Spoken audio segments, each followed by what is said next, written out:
So, we had some technical difficulties. We were live. Apparently, we had no audio. Hopefully, this is working now. Hi, and welcome to A Filthy Talk, Filthy Lot's weekly live panel discussion show. We go live usually at 5:30 every Friday. And this time, close. We're close. I'm Trevor Gemma. To my right, Christopher Livingston. Howdy. To his right, Lizzi Pedersen. Returning, and also returning, Cheyenne Rouleau. Hello. Ryan Whyte is our fact checker and chat liaison, so if you have any questions on what we're talking about today, he's going to be the one who's going to decide whether or not he's going to be on stage. So, that's the guy. Talk to him in there. He'll be represented as a filthy lot. It won't say Ryan Whyte. Yeah, so before we get into what we're going to get into today, which we'll see how that goes, it'll be fun. It'll be great. We started things off with a drink and describing and reviewing and all that stuff. So what are we drinking? Lizzi, take it away. I'm drinking the cherry cider from Clippers. Did I get it? Yeah, Clippers Organic. Nice. Clippers Organic cherry cider. How is it? I just keep wanting to say the word red. Just red. It's red. Does it taste like red? It tastes like red. It tastes like red. It's really good, actually. How would you describe the taste of red? Like cherry. We're in There a you loop. go. Okay, this Yeah, is a loop. yeah, You're yeah. going to try and trick us into a loop. Would never. No tricks here. What about you, Chris? I almost called you Livingston. But Yeah, I mean, well, they'll either both apply. works. Yeah. They both apply. I'm drinking the North Point Strawberry Blonde. This has been a big fallback for me lately. I really quite enjoyed this one. It's very light. It's just an easy beer to drink, so for me that's just quite enjoyable. As we are shifting seasons and I'm moving away from my beloved sours and into the fall beers that I also quite like. Are you calling that a fall beer? No, this is my transition into this is my stepping stone. Oh, from right? a I'm sour not ready to a yet. light beer? I'm not ready yet, okay? I can't let go. Baby steps. Yeah. Well, it is quite cold, so I have taken the leap, and I am drinking an Innocent Gun bourbon barrel-aged Scotch ale. This is my jam. This is my time of year. It's time to shine and get inebriated. I've been drinking a lot of pumpkin stuff, but this is a great something you can drink a lot more of and not get. Like my favorite pumpkin beer is really strong, so and it comes in a liter, so I get through 2 of those and I'm kaputsk. But this is just a great middle of the road as far as it's not any characters that are too poignant and taken over, and it's a great beer. Balanced, well-balanced beer. Yeah. There you go. What about you? I got a North Point Life of Riley Pale Ale. Ooh. It's hoppy, it's fresh, it's a little hazy. Oh, I dig it. nice. It's working for it. Nice. Good. Hazy. I've always thought that the hazy thing is weird. Typically hazy stuff, I can't stomach. Can't handle it. No. Can't handle the haze. No. That's too bad. Yeah. Well, To each their own. Yeah? what does haze taste like? Typically it's bitter. Oh. Yeah. What does haze taste? Yeah. Haze Ryan, are tastes you also drinking red? Yeah, it's some kind of cider. It's reddish colored and it is very tasty. Oh, there you go. Nice. Does it taste like red? Tastes more like a ruddy brown. Oh. That's, Getting into some synesthesia. Yeah. Runny brown is not, that's not how you want to be described in any kind of way. Well, that's what you all thought you were drinking, but we do have something else today. Yeah, we do. Bev, if you wouldn't mind joining us, Oh, gladly. what have you got in store for us? Happy Friday, friends. I brought you a little taster. It is the anniversary ale of our good friends at House of Funk Brewing here in North Vancouver.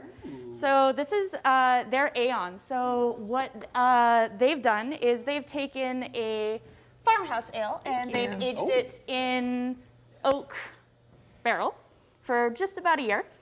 But they've done something really unique with their anniversary blend, or beer. When I was on Filthy Talk a couple of weeks ago, I did a plug for this initiative that has started grassroots here in Vancouver. I fully support it. It's all about representing diversity in brewing, so the LGBTQ plus community. They just want to have they're trying to bring more of that into a predominantly very male, white, cis community. So what they've done, they've put together this beautiful package that I'm super excited about. So for the meager price of $100 that goes entirely towards this initiative, this anniversary beer, you get a ridiculously huge bottle of the Aeon. You get a beautiful print Oh, cool. from local artist Mother Grime. Shit. Follow her on Instagram. She's amazing. Yeah. And then you also, since House of Funk, they're so cool. Two of my favorite things coming together as one. This is their in-house roasted coffee beans. So this is their espresso blend. Nice. Yeah, and it's way better than coffee in a plastic bag, guys. It's like in a cool tin. And then you get like some Raka. super sweet swag and stickers and free cup of coffee and a voucher for a free glass of beer as well. So For $100 and you're supporting a charity. yeah, That's awesome. and a really good and like keep the bottle because it's huge. Oh yeah. Fun. I'm a bit of a sucker for magnums. I don't know what that is. I don't know why, but like a magnum bottle of wine or yeah, okay, whatever. But seriously, I do love these.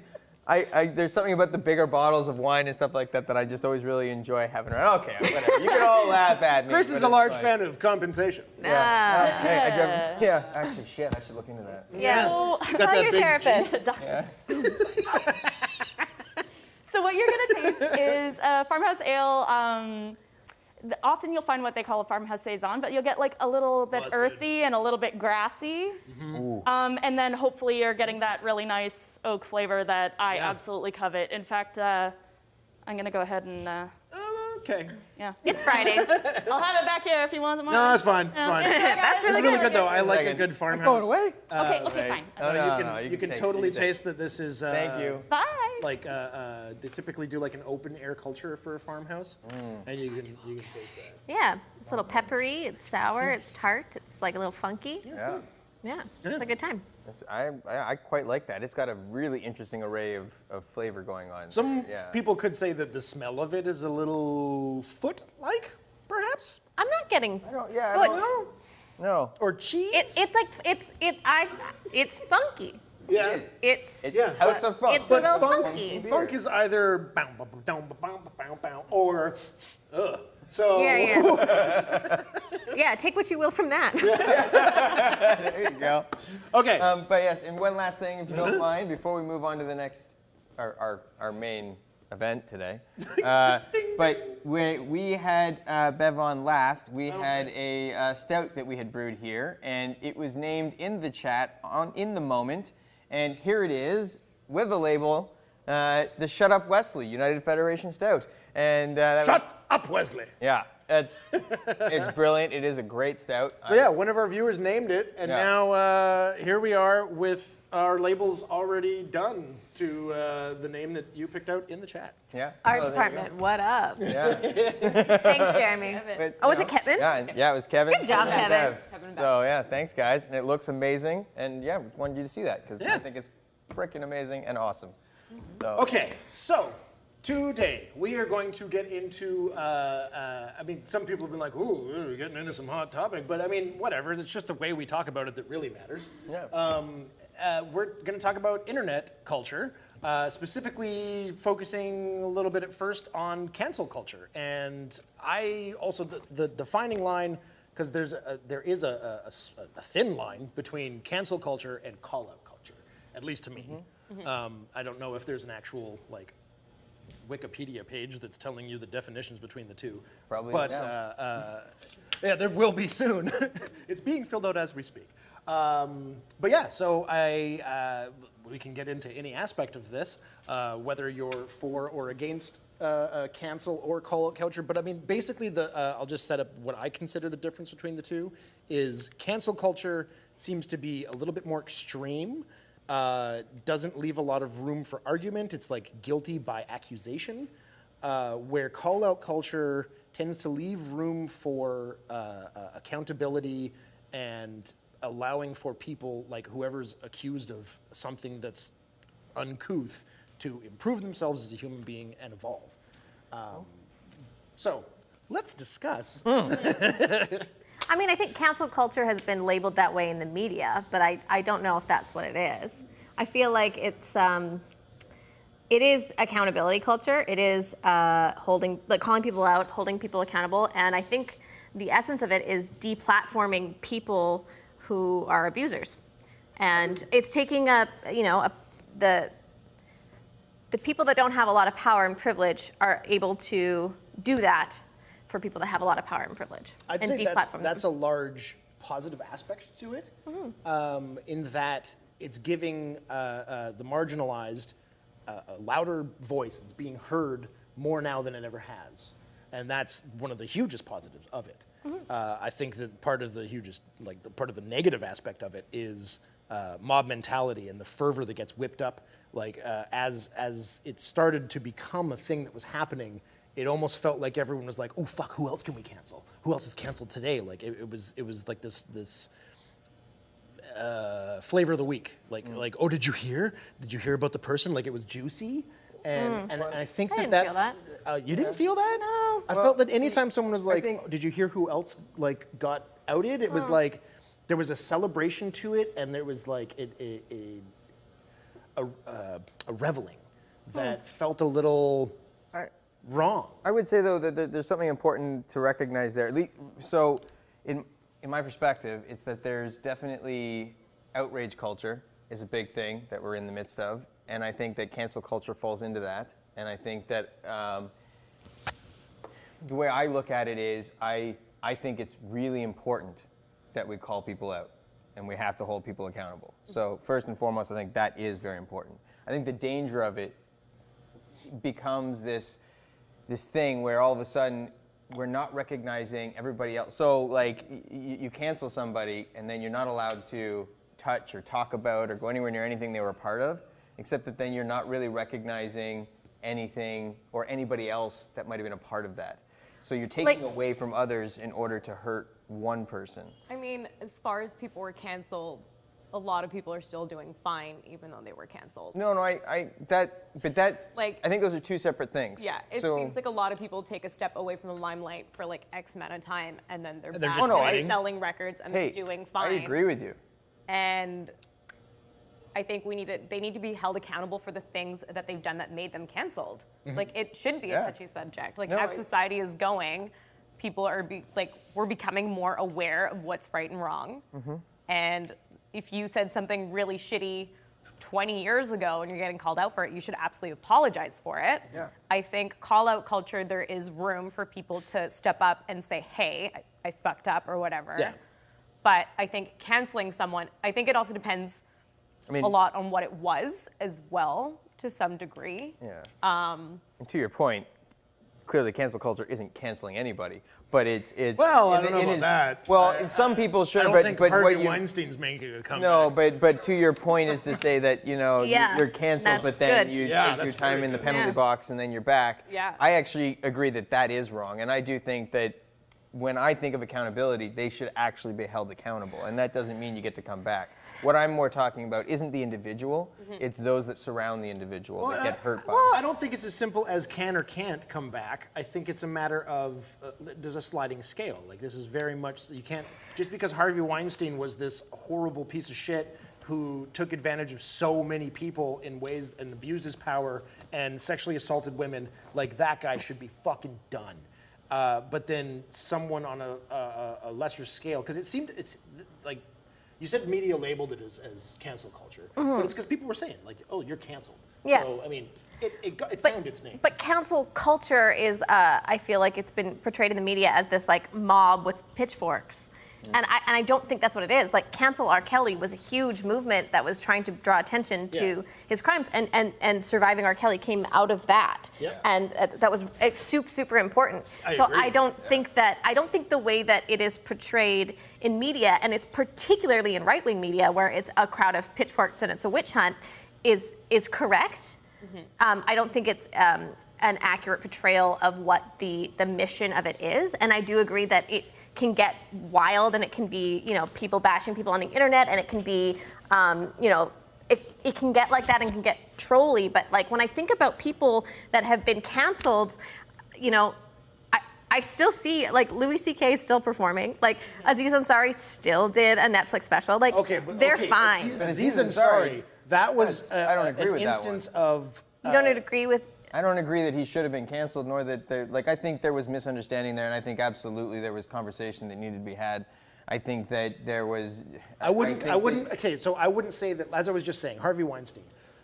Obviously, this guy should, in my opinion, it should be further punishment than just jailing. But we'll get into that another time.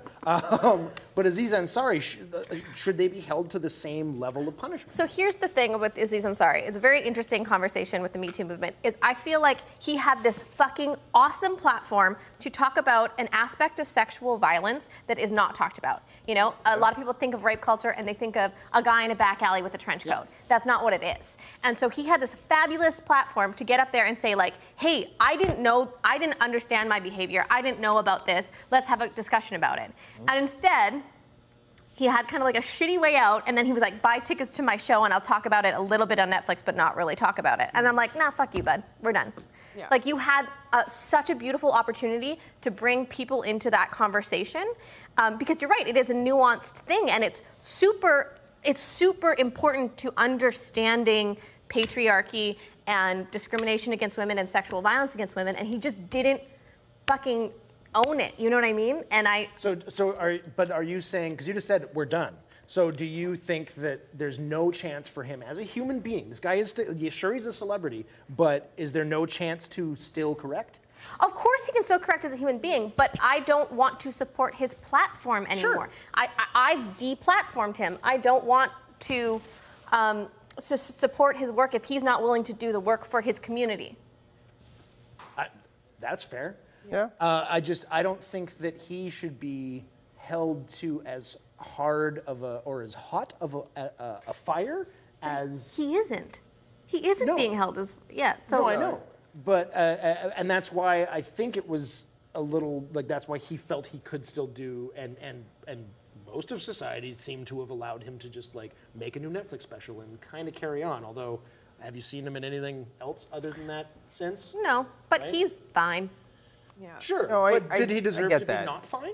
I think he deserved to be called out, and I think he owed it to his community, his audience, his fans to talk about it, and he didn't. And so I can't really be bothered anymore. Because I think in that particular instance, like, did you read that whole thing? Like that she was at a party, I don't remember her name, but she was at a party with another date, and she hit on him to begin with. And then they had like a correspondence from across the country. She traveled across the country to go on a date with him. And then he made on that date is where he definitely crossed some boundaries and wasn't taking no for an answer. And everything leading up to that, that's where the thing, and some people say it's just a bad date. It's not, it's bad behavior. But I think that he can learn that to be better. Well, 100%. I feel like it's bad learned behavior, and that's why I'm talking about him not stepping up and talking about that, because I feel like that's a very common thing. Like when that article came out, there was two sort of areas: women being like, very upset about it, and other women being like, I don't even want to dive into that, because if I do, I have to admit that that's happened to me a million times, and that's painful. So. Also, consent can change at any time. Yes, it has to be enthusiastic, continuous. Sure, she might have flown to see him or whatever, but consent can change at any time. Yeah. So. And it doesn't invalidate her experience of her feeling pressured by someone that's not saying no. And that's it's such a nuanced part of sexual violence that we don't talk about, and that's why I'm disappointed. Yes, I'd agree with that. Yeah. If he were to step up and own his behavior in that moment, recognize what was wrong about it, and learn from it, what would change? I mean, it would depend. Like, there needed to be some healing. There needed to be some healing with him and the victim. There needed to be some healing with him and his audience, and some self-reflection and some real accountability. And I can't tell you what my reaction would be, but it sure wouldn't be, no, you're done. Okay. Cool. I appreciate that. Yeah. So it started with celebrity and mostly Hollywood-centric stuff. Mm-hmm. Yeah. And then it's kind of where it's weird. I've seen a lot of, especially in like nightlife, like I'm part of like rave culture, as you've seen on like the second episode of Filthy Talk. That's where it like that society started doing a lot of call out of people. And I think that area has a pretty good approach to it, because there were instances of like, there were people I knew who then got called out, and I was like, whoa. Like when it was actually someone I know and not just some celebrity, it got real interesting to see how people behaved. Because some people do take a cancel, like, oh, that's a thing that they did, well, fuck them, they're cut out of my life forever. And then some people were like, we should reach out to show some empathy to this person and help them. Like try to do better as a society.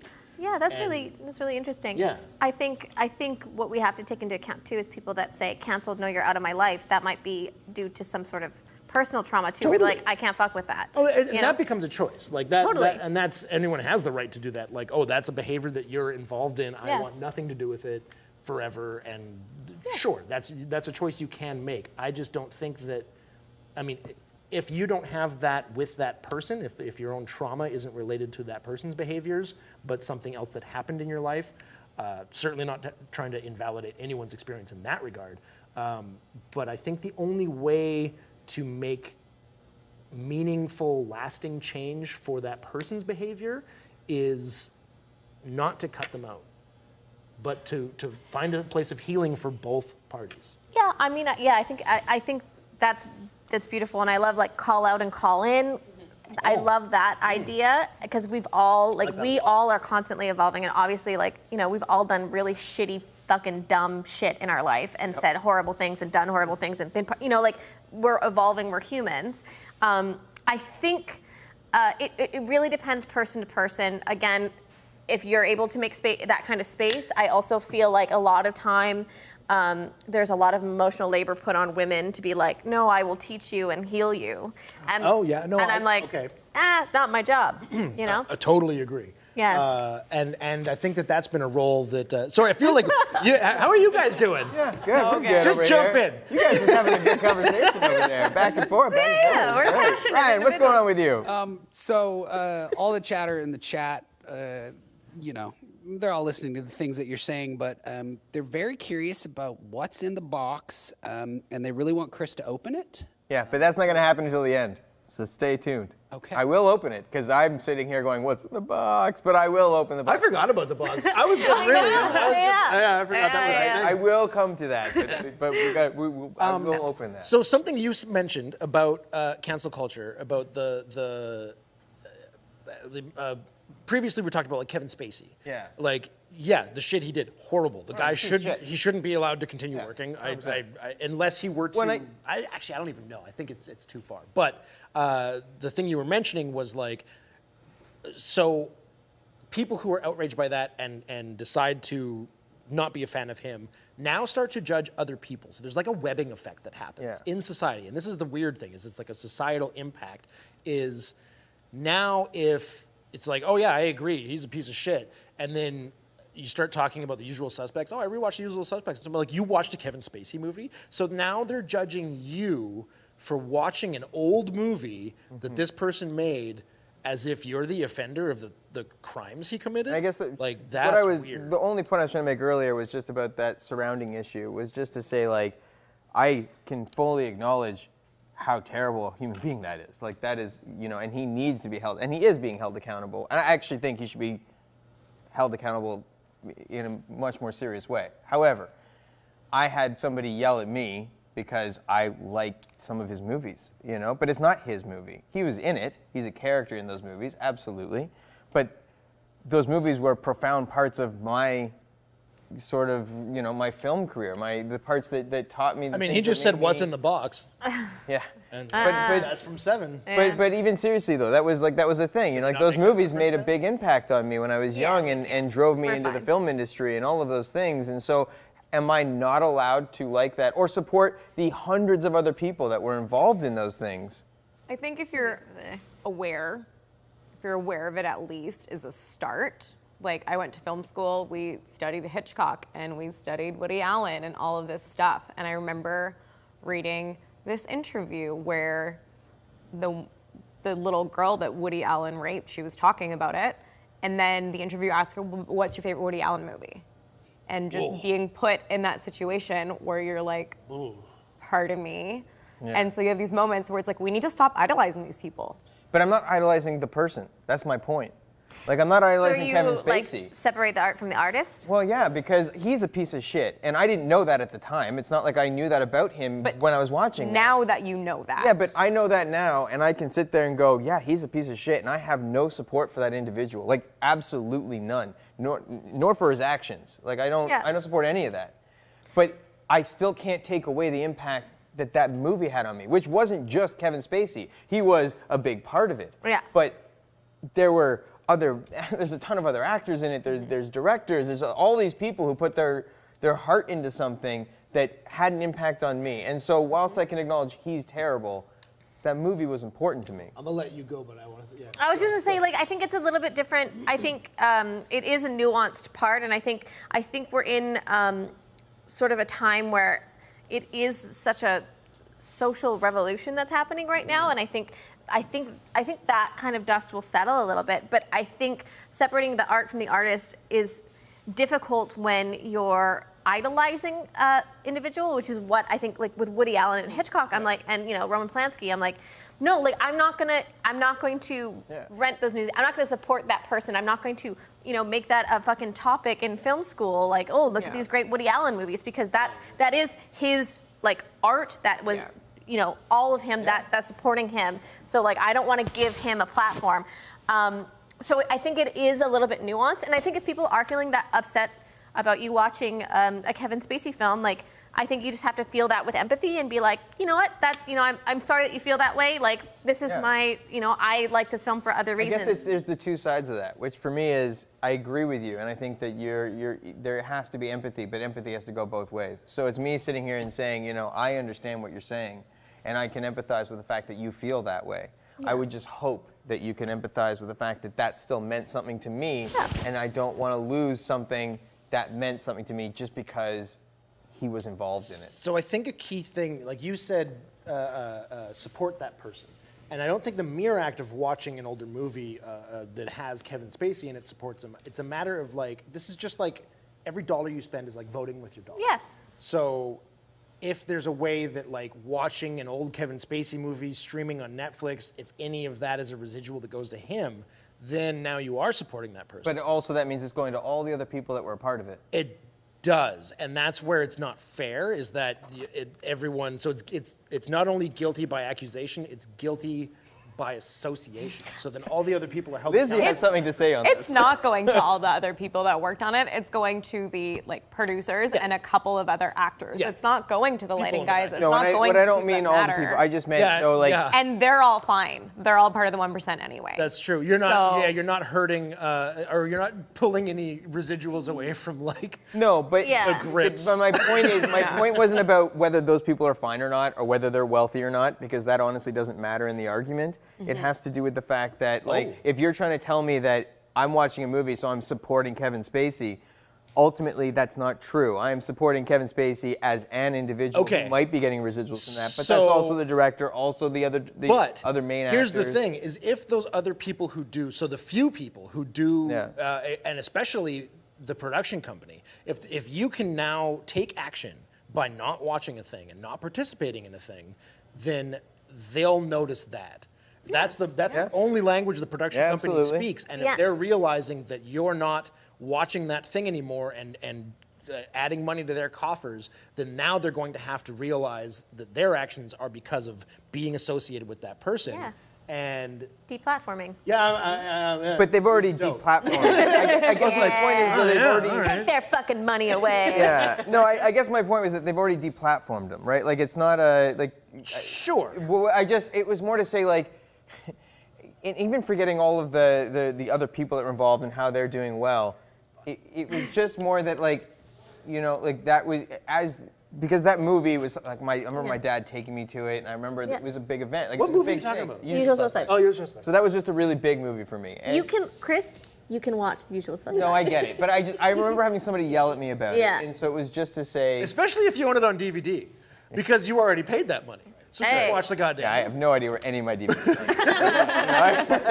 Yeah, but it is interesting. It is I actually agree with the idea that we can't support these people, but I also don't feel like I should be punished for liking a movie that he was a part of. Yeah, and I mean, I think you had a bad interaction about that, but I think you're fine. Go ahead, No, watch. I am fine. It was more a point. I was just trying to make a point about outrage culture and to me it getting a little bit off the rails as to who we are angry at. Yeah. I think mob mentality is one thing. People do get quite worked up. Obviously, some people receive negative effects that maybe they didn't deserve it, but I think the amount of people that are being held accountable now outweighs. Oh no, I think Yes, You know? and I think Absolutely. that like there hasn't been too many. There's been a few of like things. So when I was with the mob mentality aspect of it, like Amber Heard and Johnny Depp, that like finding out after the fact that she was actually the one abusing him, cut his fucking finger off, like shit like that, and she used Me Too. Her actions are fucking despicable because she took away from the legitimacy of the Me Too movement. Yeah. And yet she's still working like crazy. So what the fuck is that? Yeah, Like, that's I mean- a really bad instance. There's Yeah, a lot it's of the- people that are still working. There's a lot of people that's still working. Like- Yeah, and I think it's the same argument I hear online when people are like, yeah, but what about false rape accusations? I'm like, yeah, but what about real ones? Yeah. Yeah. You know, so there's always going to be a bad person in every good movement. Yeah. No matter what. No, and matter what. Yeah, I absolutely. I hate that part of that aspect of trying to move forward because it pisses me off the Yeah. number of times, like how perfect women have to be to move forward so that they don't, because it takes that one who makes a false accusation and everybody points to that person Yeah. and like, wow, this is the thing. And it's like, are you fucking kidding me? Like, we can't do it. And so I hate that part. Yeah. But that's situations where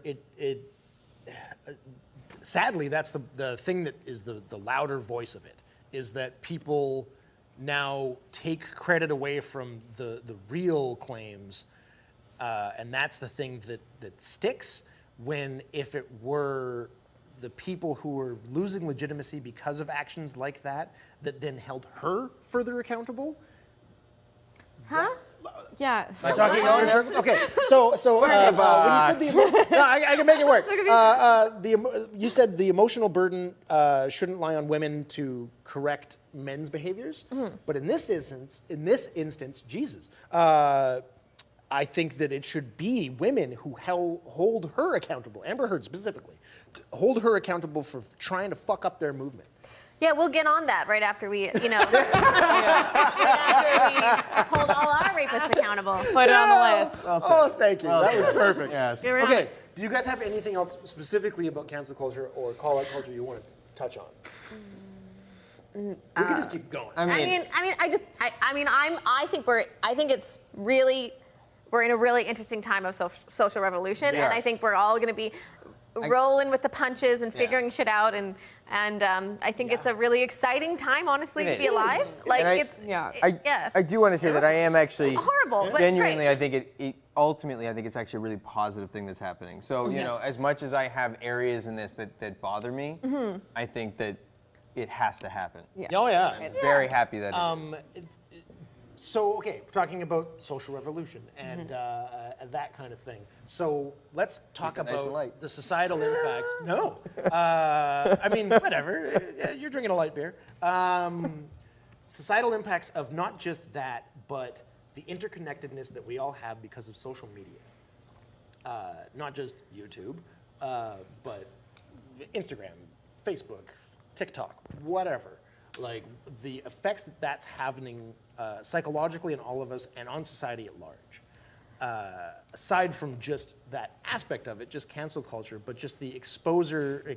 Man, I can't talk today. Yeah, you're doing well though. You're doing great. Yeah. Thanks. Exposure to everything, to all of the situations that have been so shitty for so long, and now everyone has a camera and we're seeing it. And people are starting YouTube channels. It's just insane. Anyone. It's Why would wild. anyone do that? Yeah. Seriously. But I mean, that like, all the way back to like, say the Rodney King beating and everything that came from that, and then seeing how much police brutality there has been, and we're just seeing so much more of it. And the biggest question is, I mean, it's not a big question. It's the answer's out there, and it's that it's always been happening. We're just seeing it now. Yeah, and we're white, Yeah. so we're just waking up to it. And I'm not talking Yeah. just about police brutality. Yeah. Also, just the treatment of women Yep. and every all of the marginalized people and POCs and everything, all of that shit. But more importantly, what I want to talk about is the internet as a catalyst. So there's also, we're in an era that's really weird and interesting of information access and misinformation. Yes. Yeah. So how do you guys navigate what you see on the internet? Like, how do you fact check? I Do just you fact check? just get on It's all gay catered TikTok to and you, it's right? the best. Yes. What? Well, like now the information's all catered to you anyway. Things Yeah. like Echo chambers. TikTok, Yeah. for example, TikTok, it will just like on the TikToks that I watch, there's no teens dancing because they know that's not the sort of thing that I will like. But just in general, like when recently I read a lot of New York Times articles and I'll read a lot of comments on Instagram, things like that.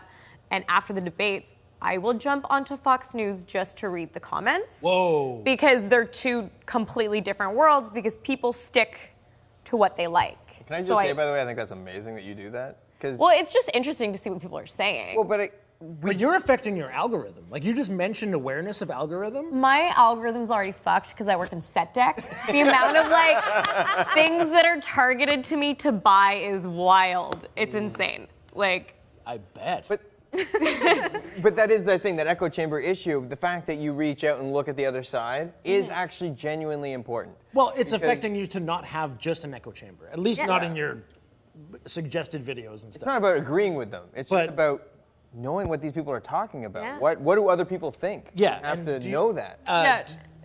You mentioned they just echo hold chamber. very different opinions. So a question for not you because you're not on Facebook, but Facebook. for you guys for social media, do you block often? Do you create an echo chamber actively? Yes. Because there's a certain amount of, like, I don't get my news from Facebook. You know, I don't like. That's not where I'm trying to get all my information from. And I found it really difficult. I found I was getting sucked into arguments on Facebook with people that didn't want to listen, and like maybe I didn't want to listen either. But it became very, I got a lot of racist family. There you go. Hi. Hey, you're not watching because you don't like me. So it's interesting because there's like a certain amount of like emotional energy I can put in to communicating with people online when people online, you're not face to face with someone, you're not having empathy. It's not really built into social media. So there's only a certain amount of energy that I can put into that I can tolerate. But I do agree that it's important to read different news articles and stuff. I have a follow-up on that though. Yeah. Do you still engage because you're aware that you're doing it? Yeah. And you are creating an echo chamber. Yeah. Because you're keeping all the people who are like-minded with you. So you're not going to come across a lot of differing opinions.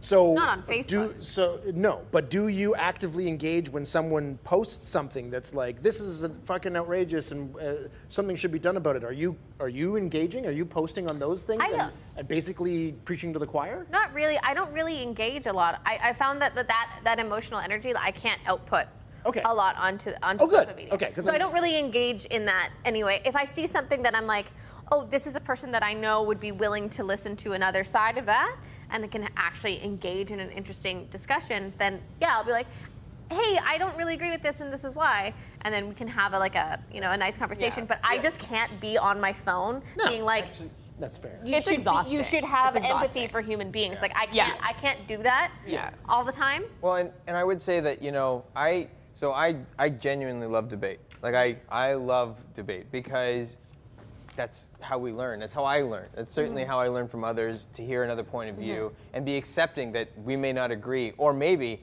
I'm going to learn from that and I'm going to go off and learn more because of the conversation we had. So to me, we live in this incredibly polarized point in history. And I just think, when I hear, you're saying you look at other points of view, which I think is actually genuinely important right now, more than ever. Because it's not to say I agree with those people, but like, It's you know, truly interesting to like. I don't read Fox News, like it's but it's truly interesting to see what the mentality behind their comments are. Yeah. And why a lot of people had been voting for Trump and why, and they're like, oh, he doesn't make me feel stupid because the Democrats, all they talk about is college degrees and all these things, and there's this huge part of America that was feeling like they're being talked down to, especially with Hillary. And I find that was incredibly interesting, and how they wanted to vote for Trump, who says he's a millionaire, billionaire, lives in New York, is so far removed from these little people, but the way that he spoke to them made them feel like they weren't voting for an elitist. Yeah. Which is wild, like the entire thing. So that's really interesting. So there's a show I watch called The Circus. It's a sort of behind the scenes of American politics, and I just find it fascinating.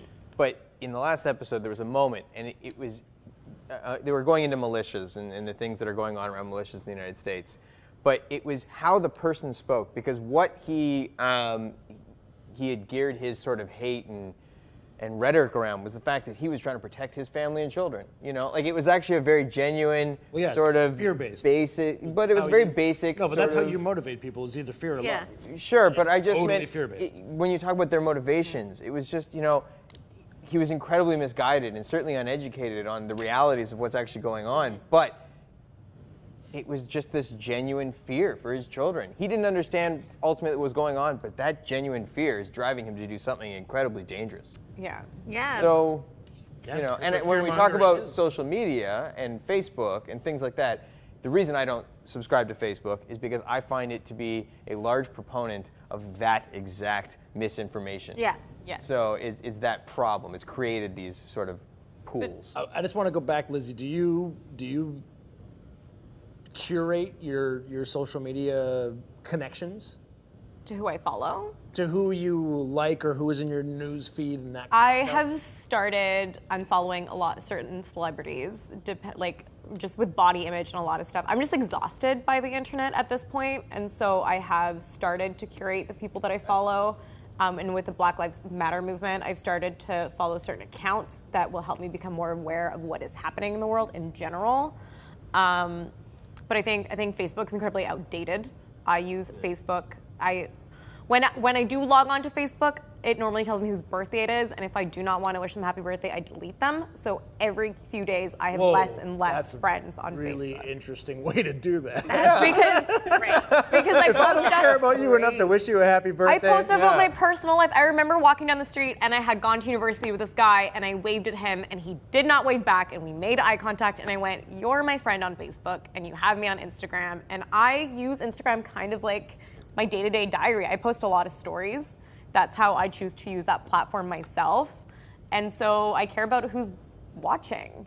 And I have a lot of people blocked on Instagram because I'm like, you do not get to see what my life is like. Yeah. I do think social media can be quite exhausting. I do often delete my Facebook, but then I realize for work, for Facebook Marketplace and things like that, I do need an account. And I do have a lot of family members that the only way I can get in contact with them in different countries is through Facebook.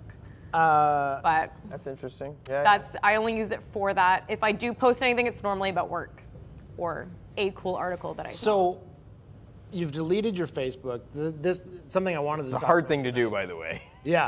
I Turns out. deactivate it every You once in a while. deactivate it, and then Yes. you have to stay deactivated for a certain amount of time before it can actually be like deleted. Gone. And then even then, I'm sure it's not deleted, but it's inaccessible to you. Yeah, Zuckerberg. Yeah, I got a So- notification the other day saying, "Hey, somebody else is accessing your Facebook," and I was like, "Are you kidding me? I haven't shit. been on Facebook in like 6 years." Actually, it's only been 2. Oh my God. Yep. 2020. It has felt like 6 years. Yeah. Yeah. Yeah. Month has felt You like haven't 6 really years. been on, but your account was only deactivated. Yeah, 2 no, years ago. that's fair. So, we are the first, between all the generations right now, from boomers to millennials that are using Facebook and other social media, we're the first part of society in history to be leaving an immortalized digital imprint. And do you take that into account with how you behave online? No, I don't. There's so much information out there that like everyone's like, everybody knows everything about you. I'm like, nobody cares about me. Nobody cares about me. Really? No, nobody cares about me. Come on. Like, I actually totally agree with you. People who freak out about, my phone's listening to me. And in the beginning, that seemed like this really scary sort of thing. And eventually I was just like... It's fine. I want like, hey, do you remember that mascara you walked by that you couldn't find and then you're getting ads for it? Thank you for making my life easier. Like, what are the things that I do in my spare time that will get me in trouble? Basically nothing. I'm very boring. Like, it's... Wait, are you the youngest person at the table? Yes. Okay. So this is interesting though, because have you ever read 1984? Fun fact, my ex-boyfriend in high school had to do it for a book report, so I did it for him. Yes. That ties back to earlier conversation. Dear God. Ryan? Related note, when I was in 12th grade, there was a girl I very much liked in high school who needed to do a book report on Catcher in the Rye that day, and she hadn't even started the book. So between first and second classes, I read the entire book and summarized for her over lunch. See? Things you do Didn't for get love. anywhere with the girl. Things you do for... I once canceled my own birthday party so I could go to an ex-boyfriend's St. Patrick's Day party. It's Wow. Was it your boyfriend at the time? No, I just thought he was wanting to get back together with me, so I went. It didn't work out. Oh, jeez. I'm fine. It's okay. How did that come up? Just now. Are there photos of it on Facebook? You are not fine. I'm married. I'm good. So you say, I've never heard someone say that so far. Say in what? life. Say, I welcome it. I'm here for it. It's everybody thinks that big companies want you to spend money, and so they will make your life easier by targeting things to you. There's a GPS on my phone. If I get kidnapped, you'll be able to find me. Like, I listen to a lot of podcasts. The funny thing is, I kind of agree with you. It's not that I'm active. Actually, at times it has been great, because you're right. There's moments when it was this thing, all of a sudden I was like, oh shit, yeah, that was the thing I really wanted. Thank you.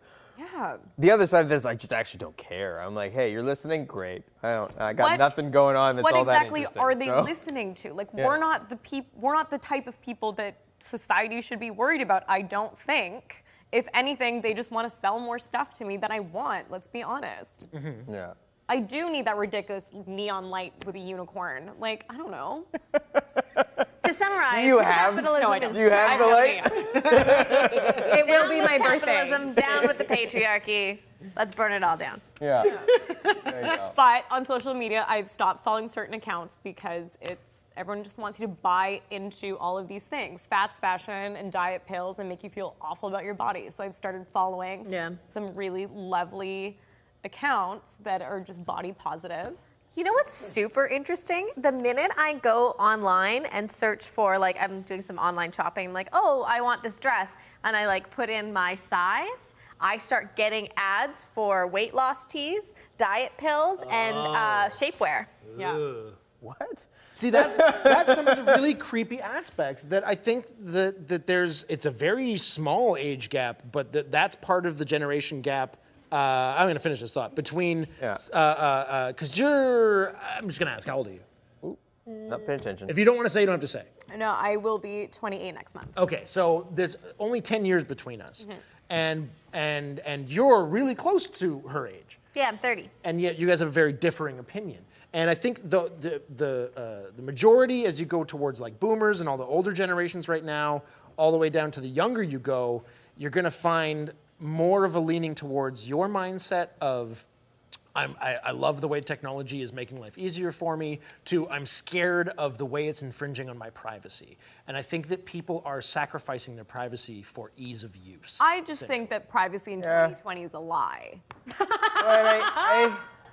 I kind of, true. I actually kind of agree with you on that, and Yeah, no, that's totally true. Like, what are we? Yeah, But like we're recorded at every moment. I was taking all the pictures. I didn't ask for this. I never changed a setting and allowed for it. But I came and talked to you guys actually. My phone gave me a notification, and all of a sudden, my Google Photos had made a slideshow and set it to music of my cat, of all of the pictures I've ever taken of my cat, and it was just like And I was It like, was a little creepy. it was super creepy. How Like, great That was just is because if they better music, I would have been more about it. It was, you know. Yeah, it was still super cute. Now It was you really don't have cute. to sit down for hours making that video. Yeah, but I We did. know been you made would have for done, you. Trevor. I would never have. I know. Sorry, hold on a second. Brian, you've been. Oh yeah, you did have your hand. Earlier, when I said that people in the chat were talking about the box, I lied. No one was talking about the box. It's you. But now they won't shut up about the box. So, I think we need to All right. fire Okay, this check I don't give a shit done. about Okay, I'm gonna open the box, but I also see Bev over there with more of that because I actually quite enjoyed that. I would love more. So while we open the no. box, Oh, get a little bit more of a taster here. All right, the box Okay. right here. Here we are. Is this? There's actually wait. I legitimately thought this was empty. So when you put Personally, it out, I thought it was a already- total decoy and there was Yeah, gonna be I nothing hate in this this box. because there was the Infinity Gauntlet there, and it suddenly on went top of away the right box? before it went to air, and I don't like it. According to the chat, it's full of dead pigeons. Wait, it's actually got I'm my good. name on it. Yeah, I'm Oh, still. that's weird. Now I don't know if I want to open See, the box. Google was Open the listening to box. what you want. Open the box. Might be Mom. Open the box. Open the box. What's the worst that can happen? He said last thing Open before the he died. box. Go ahead, Chris. Len's here, and that makes me nervous too. So I don't know. I just, you know. It's not a bomb. Why are you running away? It might have exploded or been It's gas. a I don't box know. of what do you call this? Filling? Confetti. What we got here? Oh fuck! You all got of you. ice! Oh my god! Who just did this? Is this you? Bruh. Who is this? It's the one, dude. It's the I one just with want the you bottle all opener. to know that my revenge is epic and long-lasting. All right. Earlier You're today, Are you kidding me? Because I said did that this- thing. Oh, yeah, just so this- you know what's coming. It's the one Just with the so bottle you opener, know. clearly. Oh my earlier God. today, Chris out of nowhere comes up to me and says, "I will never forget about that ice," and basically said he's coming for me. And between that time and now, I hate all of you. I hate all of the you. gift from Seth. But I am not one to Cheers.